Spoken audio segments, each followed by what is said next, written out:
Fala galera da Growth Expert, Fernando Maradona com você. Nós vamos estar aqui tirando as suas dúvidas na íntegras, pergunta e resposta na lata. E o Maradona aqui, eu tô aqui na Growth com vocês, trazendo o que tem de mais técnico, mais informativo e o que tem a ciência por trás para você esclarecer as dúvidas que às vezes te constrange e que faz você não evoluir.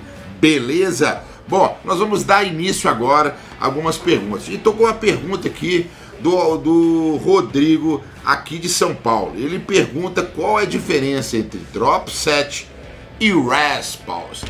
Bom, ambos os métodos são métodos de intensificação e volumização do seu treino. Ele faz com que no mesmo treino você tenha maior tempo sob tensão, maior trabalho, uma menor faixa de tempo.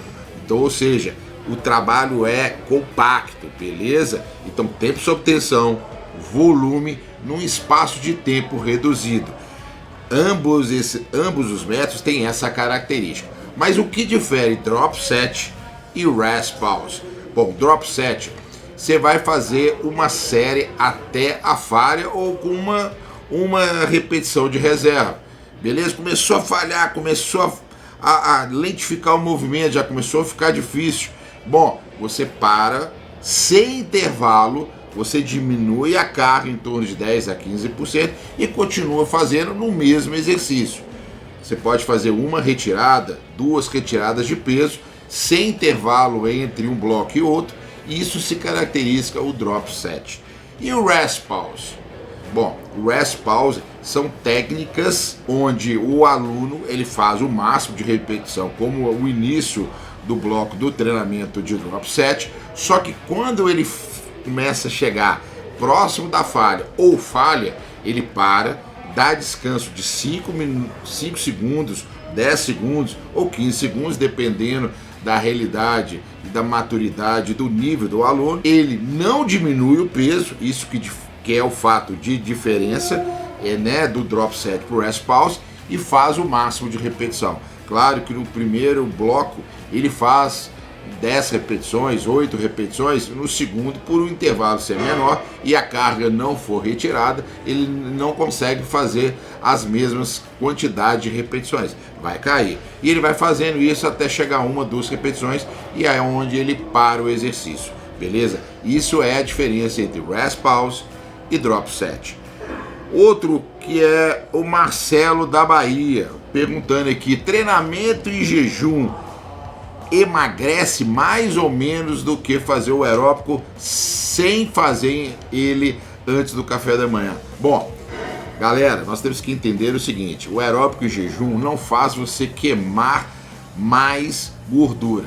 Os artigos mostram que é irrisório. 1 hora de aeróbico fazendo em jejum ou 1 hora de aeróbico fazendo pós o café da manhã, a diferença é muito irrisória. O aeróbico em jejum queima 27 calorias a mais, é muito pequeno, é irrisório. Então os artigos mostram que a diferença, cara, é muito pequena. Mas para você que está começando, fazer em jejum ou não fazer em jejum, qual que vai ser a diferença? Para mudança do seu físico, talvez não vai acontecer da forma que a gente gostaria. Mas se você faz em jejum, o cansaço, o estímulo negativo, o estímulo de desconforto vai ser maior. E às vezes a sua maior dificuldade não é queimar gordura e emagrecer. Talvez vai ser ganhar o quê? Continuidade e regularidade do seu treino, adesão. E quando você sofre, você acaba deixando de lado um pouco a constância. Isso faz parte. Então, o aeróbico em jejum é uma estratégia. Talvez para os atletas de ponta, quando já estão adaptados a fazer algo que não estão acostumados, influencia.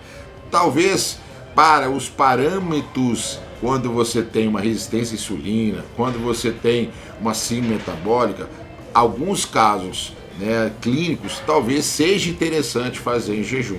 Mas para resultado de emagrecimento, o que manda é a dieta, é você comer menos do que você gasta, beleza?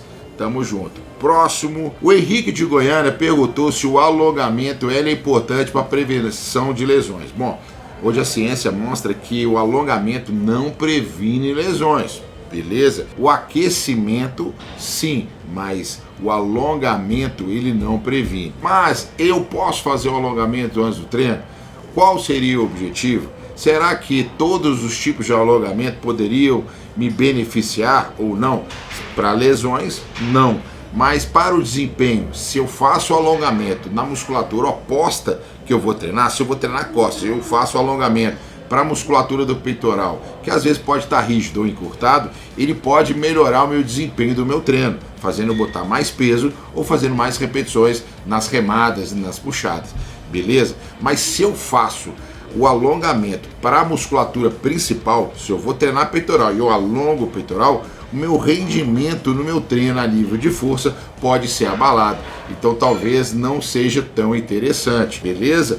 Bom, o trabalho de mobilidade, a ciência mostra que é muito mais eficiente quando o trabalho é prevenção e performance. E qual a diferença de alongar e gerar mobilidade? Alongar, eu estirar o músculo no seu máximo e ficar fazendo o trabalho de tensão contínua, aonde o desconforto é altíssimo. E o trabalho de mobilidade, eu não chego aos extremos de estiramento do músculo e faço o trabalho de ritmo, de contração e relaxamento. E esse trabalho de estirar e encurtar, ele dá um reset no sistema nervoso, fazendo com que eu tire as tensões, principalmente musculares, que vão fazer você criar um trabalho de prevenção e às vezes proteção. Então a musculatura vai relaxando, você vai preparando a parte neural para potencializar o seu treino. Fica a dica. Então é isso aí, galera.